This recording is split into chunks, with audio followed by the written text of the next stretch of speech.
Good Friday morning, friends. Welcome back for another episode of the Finding God in the Dark podcast. My name is Don, My name is Jonathan. and today we're going to have a spoiler-filled discussion of the 2026 Steven Spielberg film A Disclosure Day, which you see behind Jonathan there, starring Emily Blunt, among a number of other folks you'll recognize. Um, and yeah, like I said, we if you haven't seen this film and you still want to go see it, Yeah. do that now. Pause.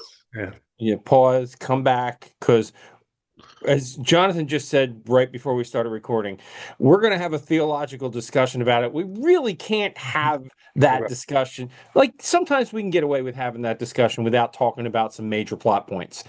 In this one, we're gonna kind of have to. So, Yes. so if you haven't seen it and you would still like to see it, pause, go see it, come back. We'd love to tell you what we think about it theologically. Um, I do want to make some observations before we get in too far into it. For sure. Um, Spielberg has really kind of made a name in making films related to alien things. Yes. E.T., Close Encounters. He did a version of War of the Worlds. He also did the fourth Indiana Jones film, The Kingdom of the Crystal Skull was an Yeah. aliens thing. Yeah. Oh, sorry, spoiled that for you too. Even Um, AI is kind of with an alien dimension. AI in a way, absolutely. So this is kind of in his wheelhouse. But to be really upfront about this film, it's not really a whole lot about the aliens. No. It really is more about discovery.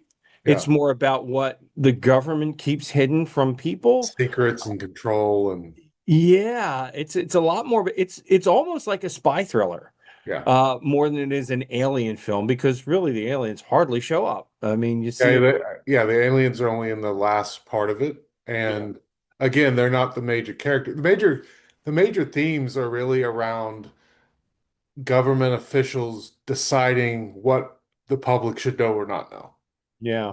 Yeah. And I think maybe the one theme that we'll have to get into at some point in this discussion that really relates to the aliens is the theme of empathy. And that kind of comes around towards the end of the film. So let's not start with that. Let's start with where would you like to start, John? Well, I mean, I think a lot of people, including Spielberg, has talked about how he really wonders what a disclosure around aliens, kind of the reality that we're not alone and we know that, what it would do to people of faith. Yeah.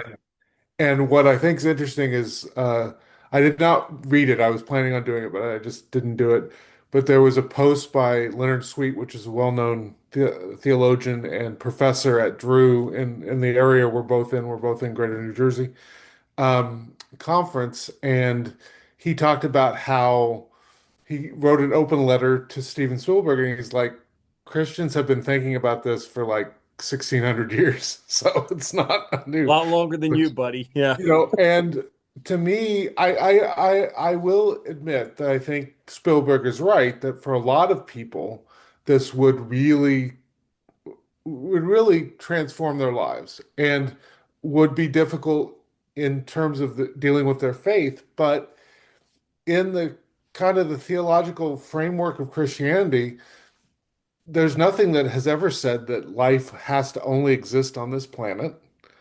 and that God couldn't be the creator of thousands of civilizations. And it's actually uh, it's very kind of twisted logic in terms of thinking everything has to be like us, to think that if there was another civilization, they would have had to have a break with God like we did.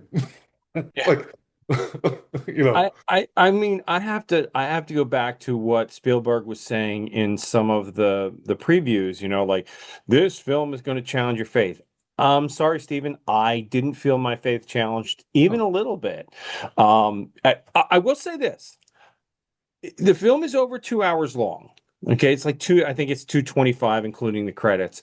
yeah, Um, it didn't feel that I was engaged. yeah, yeah. Did It, not feel that long to me. he's a very good director, and and he does action set pieces and drama very well, and this movie's full of that. Yeah, I mean, to me, I think he has kind of a scene where I think her title was Mother Superior, but one of the characters, Jane, is a former nun who lost her calling. She makes the point to say she didn't lose her faith, she loses lost her calling, and she struggles with the news that there are aliens and what that will do to people. And the Mother Superior goes, Genesis just says we're God's creation on earth. It never says that there isn't another creation. Right, exactly. And I think that I no, granted, it would radically change my life if there was absolute proof there were aliens or we saw aliens on TV or alien. Yeah, Absolutely that would change things. I'm not going to say it wouldn't, but I don't think I would stop believing that there was a God. I would just try to understand how God maybe works in a larger sense than maybe I was thinking. You yeah, know, or I think about like Saint Ignatius of Antioch talks about that had come to kind of envelop all of creation in the life of God, and how this was about Jesus' saving work was not just about us, it was about kind of reconnecting or connecting deeper with all of creation.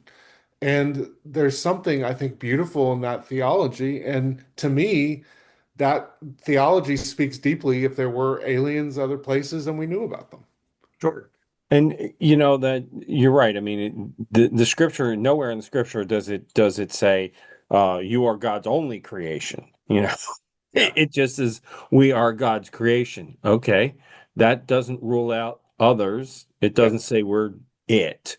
Um, that that was an interesting part of it. I think um, the other, what was the character's name?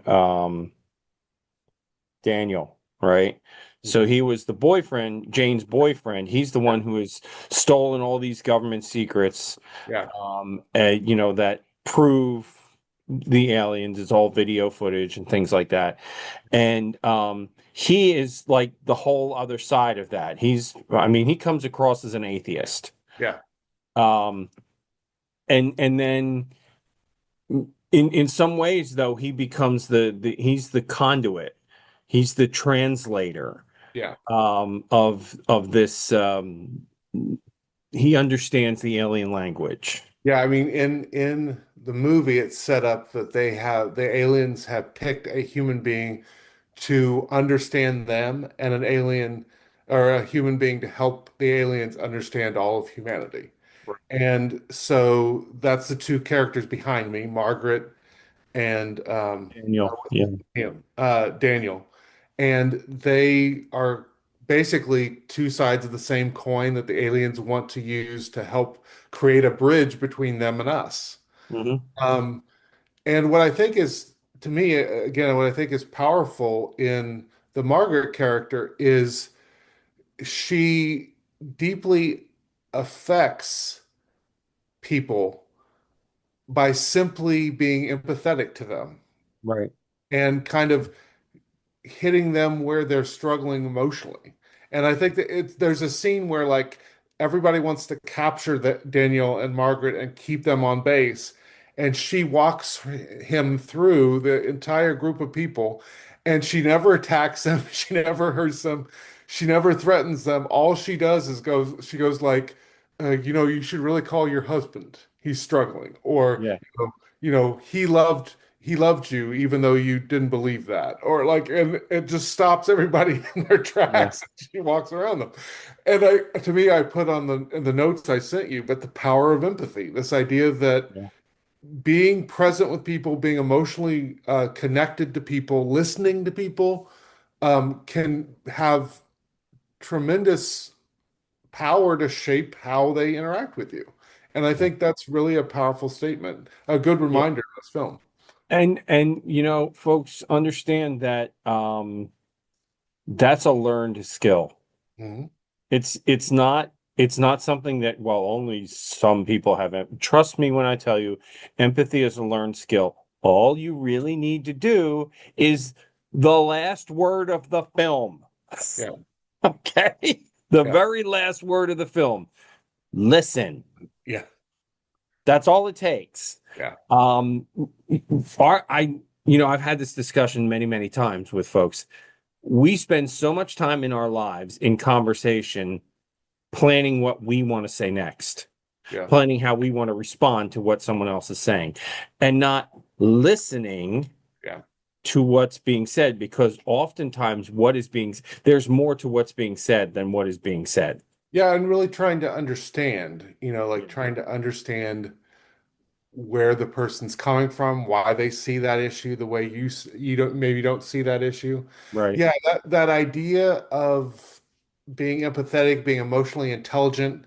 I agree with you. There are people that are better tuned at that or have kind of a higher skill set, but all So of us can. some are naturally gifted Yeah, at it for but sure. all of us can develop it and all of us can be better at it.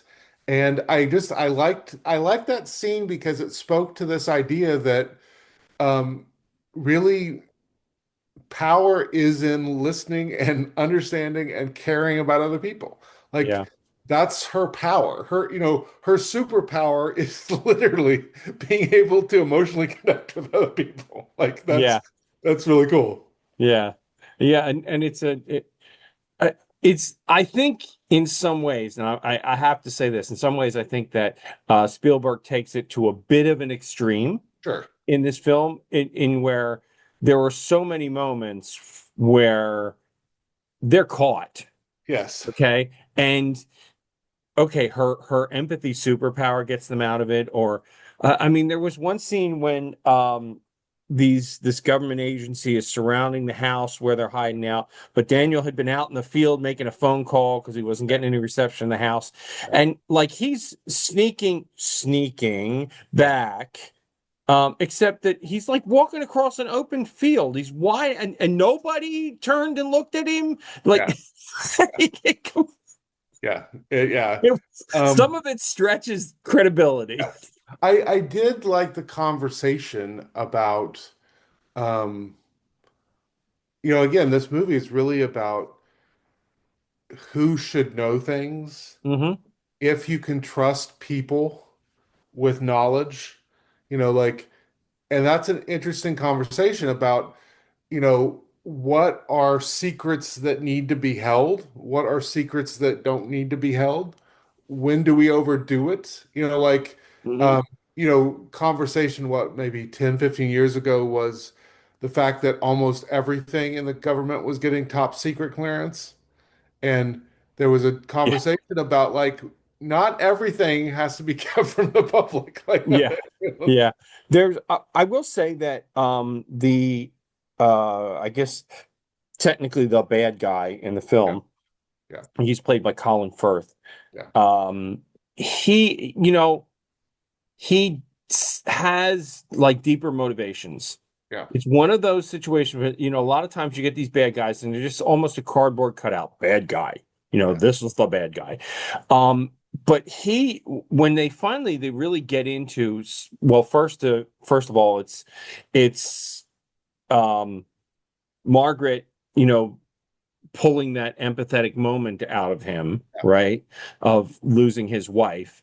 yeah, But his real motivation is not that he wants to keep things secret just for the sake of keeping them secret, but because he truly believes that it would be the downfall of modern society, that yeah. That people we would could that just we couldn't lose it. take it. That we couldn't Yeah, take. people couldn't handle it.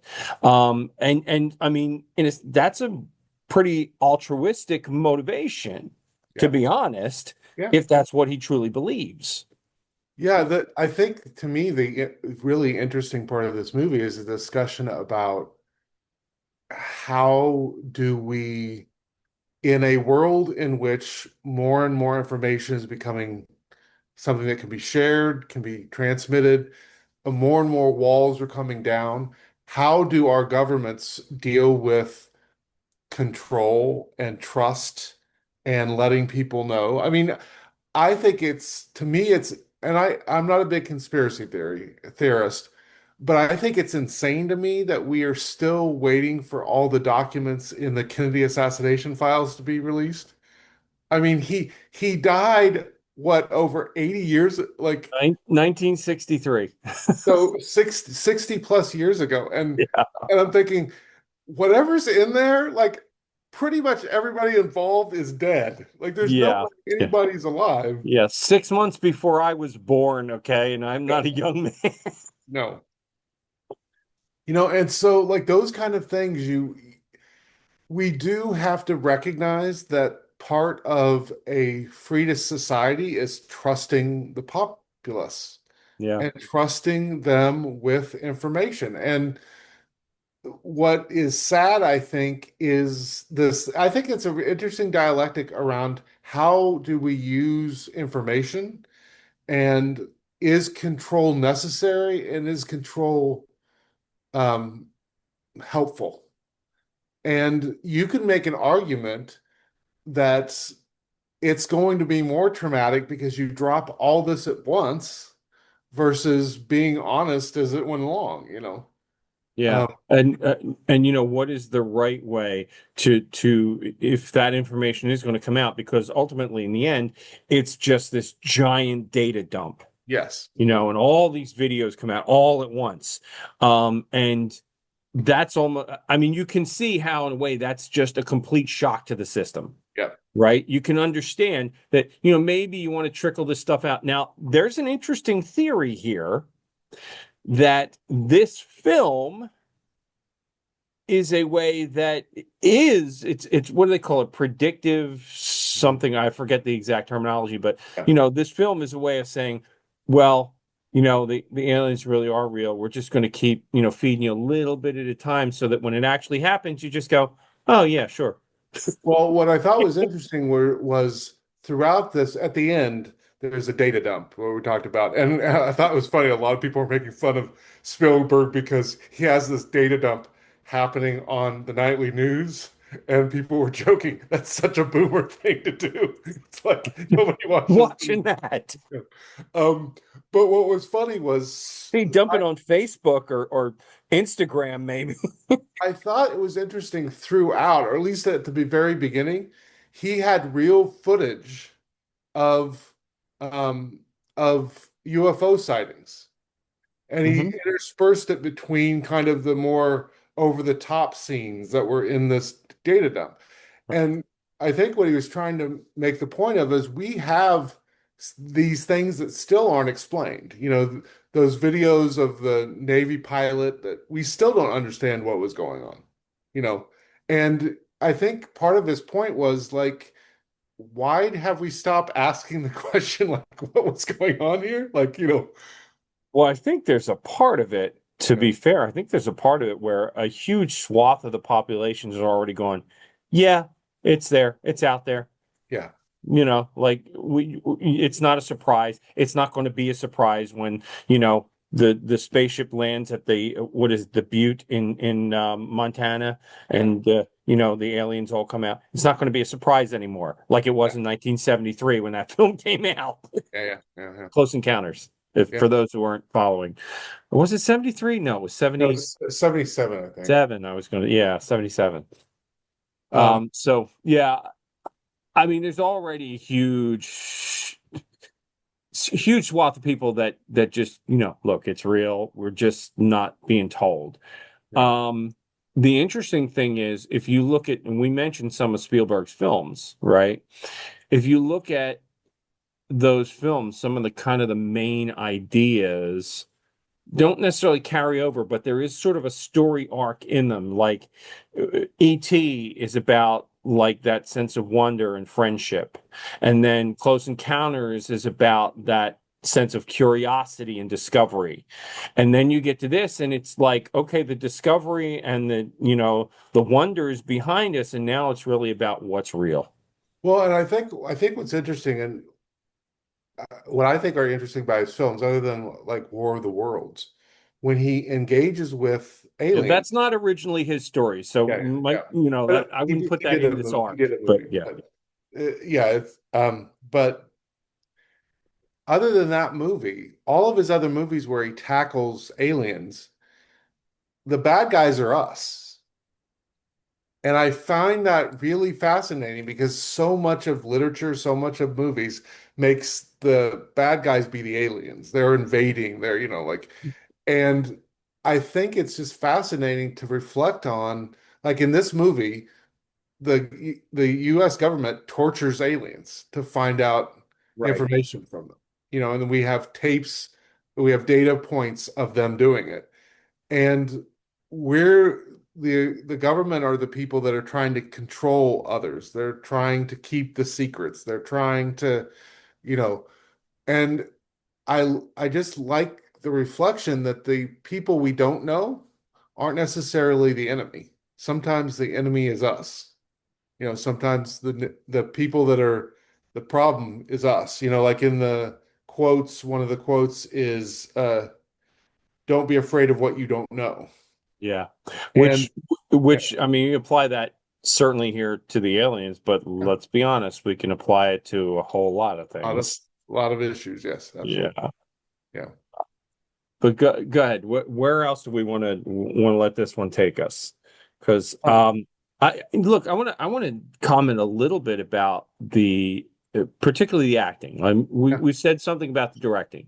It's a Yeah. Spielberg film, Yeah. so the directing is amazing. Even though Yeah. he's 79, okay, he's going to be 80 this year, He but knows how to do it. he absolutely knows how to do it. Um, but the act Emily Blunt is already getting Oscar buzz for her Yeah. portrayal He, in this he film, was, he was wonderful. and she is very, very good. Yeah. Um, Colin Firth, I think, is great as the bad guy in the film. Um, I want to give a shout out to somebody who I just like seeing him in any movie, and that's Wyatt Russell, who plays Emily Blunt's boyfriend in this Yeah. film. Yeah. Doesn't have a big role, No. but Excellent. No.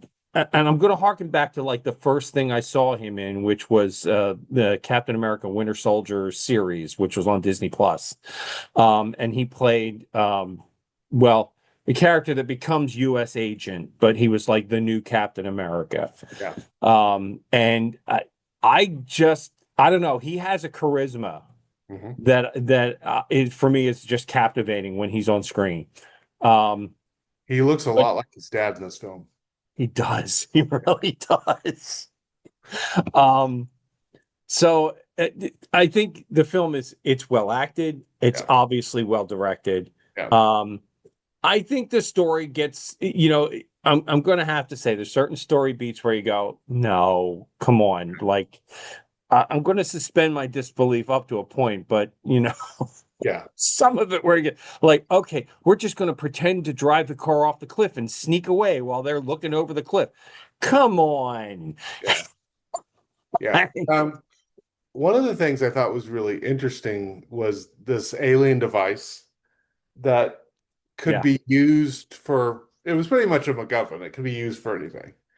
it And was. Yeah. but what I thought was interesting was the main bad guy in the movie, Noah, the head of this agency that's trying to control the information. Whenever he uses this device to control other people, and he does it with Jane, he tries to get into Hugo's head, he tries to get into Daniel's head, um, it almost kills him. And Yeah. I liked kind of the symbolism and metaphor of that, where like when we try to control people using intimidation or violence, it really ends up damaging us. Yeah. You know, That's a great observation, really. yeah. Um, and I again this it's interesting, two movies in a row that kind of touch on this idea of free will. A You little know, bit. Yeah. Jane gets taken over and Noah can control her at any point, and he tries to have her kill Daniel once. He tries to, there's several times he tries to use her, and you realize how kind of disruptive and painful it is for both her and him. Yeah. And I don't know if this was, I'm guessing Spielberg was referencing this, but I thought it was really fascinating that she digs the crucifix in her hand to try to escape this mind control. And Hmm. at one point, she opens her hand and she has this huge cut in the middle of her hand, symbolic of the crucifixion. Yeah, stigmata, right? Yeah. And I thought that was an interesting religious image to use, especially from a Jew. I just thought it was an interesting, it's Well, just, that could be a whole podcast. There's yeah, this the Jewish guy using Christian symbolism. yes. What are we trying to say here, Stephen? You know? But I don't know. I think that scene for me was really powerful about how we use our faith and how that faith at its best is a gift that allows us not to be controlled and not to control others. Unfortunately, oftentimes religion has been horribly misused to try to use it as a control mechanism. And it's one of those things. Let's get real Methodist here right now, right? It's one of those things that we talk about in our own theology Yeah. is this idea of free will, Yep. this idea, that Wesley, the Wesleyan quadrilateral, which Wesley didn't put together, friends. Yes. That was somebody a little more recent Yes. theologian, but basically it's Wesleyan thinking of, scripture, tradition, reason, experience. When you Yeah. get to that part, that reason part, Yeah. it while we don't lift that above scripture, what we do say is that, what would a reasonable person think? What is reasonable to believe? Yeah. We literally, as Methodists, we want you to engage your mind. Don't shut it off, just because pastor said so. Look, Yeah. Yeah. don't trust me, look it up. Yeah. Yeah, I mean, I think um I think what concerns me is I think Spielberg is right in the sense that a disclosure like this would really wreck a lot of people's faith because as pastors, we have not done a good enough job helping people understand the depth of faith.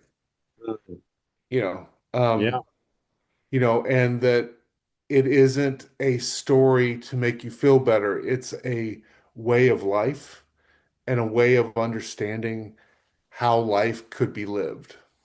yeah, yeah. I think, ultimately that this is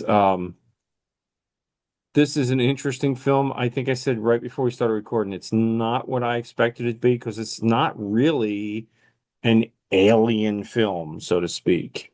It really is more of a, government secret chase sort of film. And I mean, Spielberg drops you in the middle of the chase. You Yeah, start out at the very beginning. of the chase, right? Um, and you're already like you don't see Daniel steal the secrets. He's already on the run, Yeah, when that happens.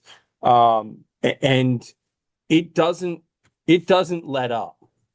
I mean, there are very few down moments. no, You know, there's not a whole lot of exposition. You are just dropped in and run. yeah, Um, I like what you said about the alien device. It's a MacGuffin because it's used for so many different things. You go, so what is this thing for real? Like, yeah, you don't really get an explanation of it. yeah. Um, it's like it was at one point, it's a power generator. It lights up the whole news station. It's a means of waking memories. That's another issue that we didn't talk about is kind of Mhm. repressed memories and kind of not going back and dealing with your past. That's another piece of this movie. Um, you know, this idea of the power of knowledge for good and evil. How do we choose to use it? Who do we trust with it? All of those things are conversations we don't have enough. Yeah, yeah, and I think there's a lot of fertile ground for discussion in this film for folks. If when this is out on streaming or maybe out on Blu-ray or whatever, Yeah. if you were willing to um, watch this in a group of Christian friends and have the discussions around. I think there's some fertile ground here to have some interesting discussions about, particularly about what I think Spielberg was challenging us. Would this challenge your faith? Yeah. Personally, I wouldn't be challenged. I don't feel that. Um, you're right in that I think it would change how we think about an awful lot of things. Yes. Um, but I don't know that it would make me go, oh, well, I guess I was wrong for 30 years, you know?